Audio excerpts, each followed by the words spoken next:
ഹെബ്രായർ അധ്യായം 12.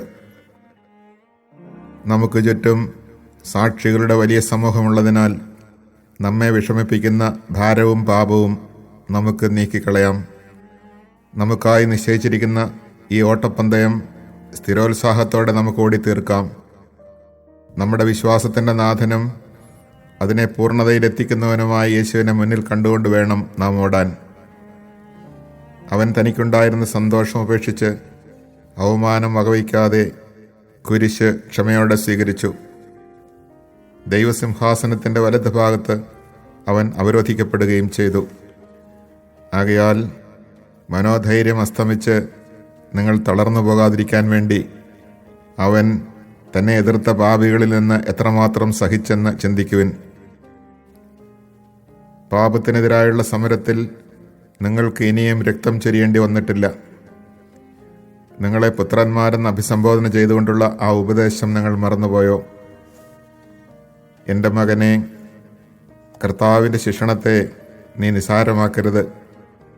അവൻ ശാസിക്കുമ്പോൾ നീ നഷ്ടധൈര്യനാകുകയുമരുത്.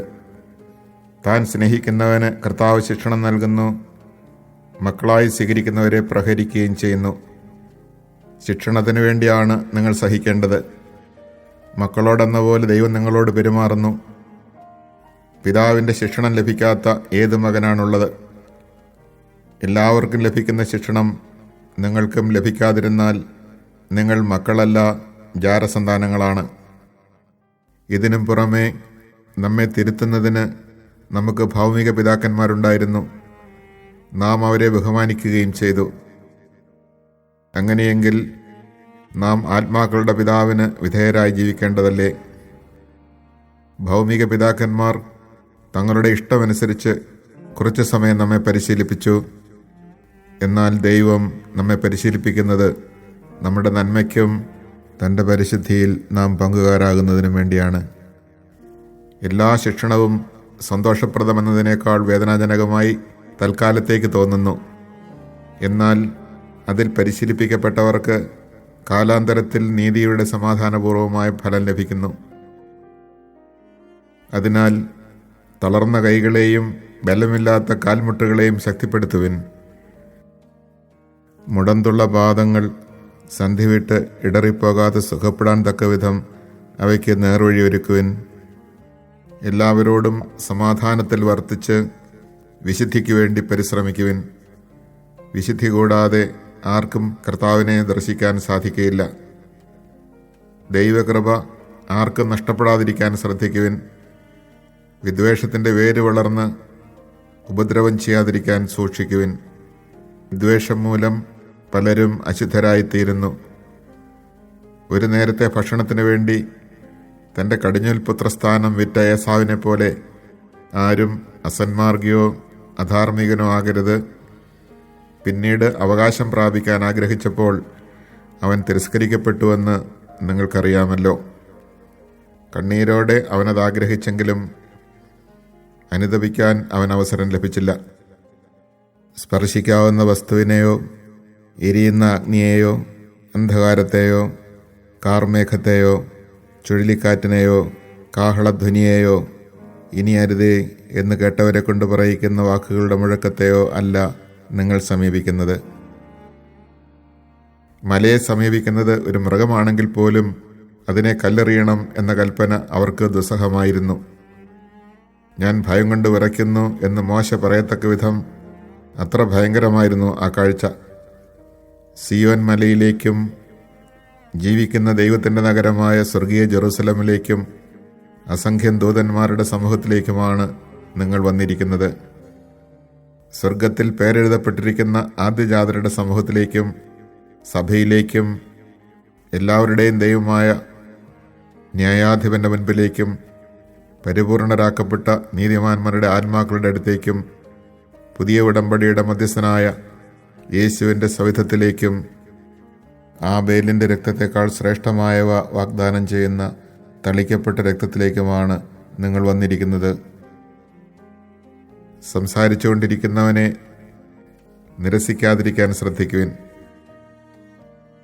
ഭൂമിയിൽ തങ്ങൾക്ക് മുന്നറിയിപ്പ് നൽകിയവനെ നിരസിച്ചവർ രക്ഷപ്പെട്ടില്ലെങ്കിൽ സ്വർഗത്തിൽ നിന്ന് നമ്മോട് സംസാരിച്ചവനെ നാം തിരസ്കരിച്ചാൽ രക്ഷപ്പെടുക കൂടുതൽ പ്രയാസമാണ്. അന്ന് അവൻ്റെ സ്വരം ഭൂമിയെ ഇളക്കി. എന്നാൽ ഇനിയും ഒരിക്കൽ കൂടി ഞാൻ ഭൂമിയെ മാത്രമല്ല ആകാശത്തെയും ഇളക്കുമെന്ന് ഇപ്പോൾ അവൻ വാഗ്ദാനം ചെയ്തിരിക്കുന്നു. ഇനിയും ഒരിക്കൽ കൂടി എന്ന പ്രയോഗം സൂചിപ്പിക്കുന്നത് ഇളക്കപ്പെട്ടവ, സൃഷ്ടിക്കപ്പെട്ടവ നീക്കം ചെയ്യപ്പെടുമെന്നാണ്. ഇളക്കപ്പെടാൻ പാടില്ലാത്തവ നിലനിൽക്കാൻ വേണ്ടിയാണ് ഇത്. സുസ്ഥിരമായൊരു രാജ്യം ലഭിച്ചതിൽ നമുക്ക് നന്ദിയുള്ളവരായിരിക്കാം. അങ്ങനെ ദൈവത്തിന് സ്വീകാര്യമായ ആരാധന ഭയഭക്തി ആദരങ്ങളോടെ സമർപ്പിക്കാം. കാരണം നമ്മുടെ ദൈവം ദഹിപ്പിക്കുന്ന അഗ്നിയാണ്.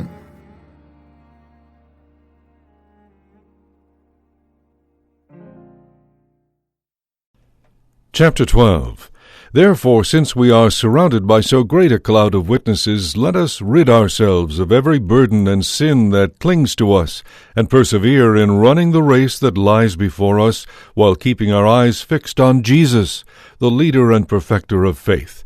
For the sake of the joy that lay before him, he endured the cross, despising its shame, and has taken his seat at the right of the throne of God. Consider how he endured such opposition from sinners, in order that you may not grow weary and lose heart. In your struggle against sin you have not yet resisted to the point of shedding blood. You have also forgotten the exhortation addressed to you as sons. My son, do not disdain the discipline of the Lord, or lose heart when reproved by him. For whom the Lord loves, he disciplines. He scourges every son he acknowledges.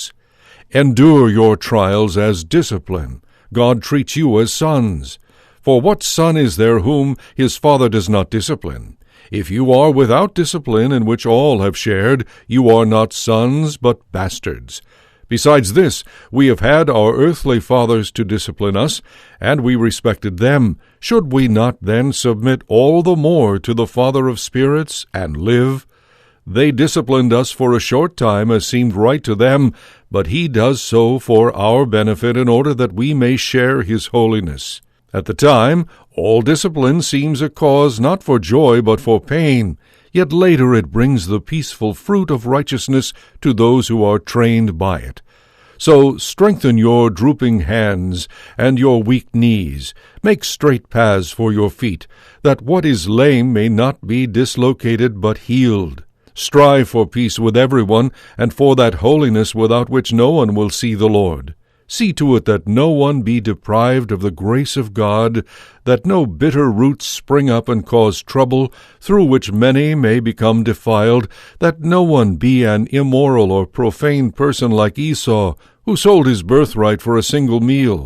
For you know that later, when he wanted to inherit his father's blessing, he was rejected because he found no opportunity to change his mind, even though he sought the blessing with tears. You have not approached that which could be touched, and a blazing fire and gloomy darkness and storm, and a trumpet blast and a voice speaking words such that those who heard begged that no message be further addressed to them, for they could not bear to hear the command, If even an animal touches the mountain, it shall be stoned.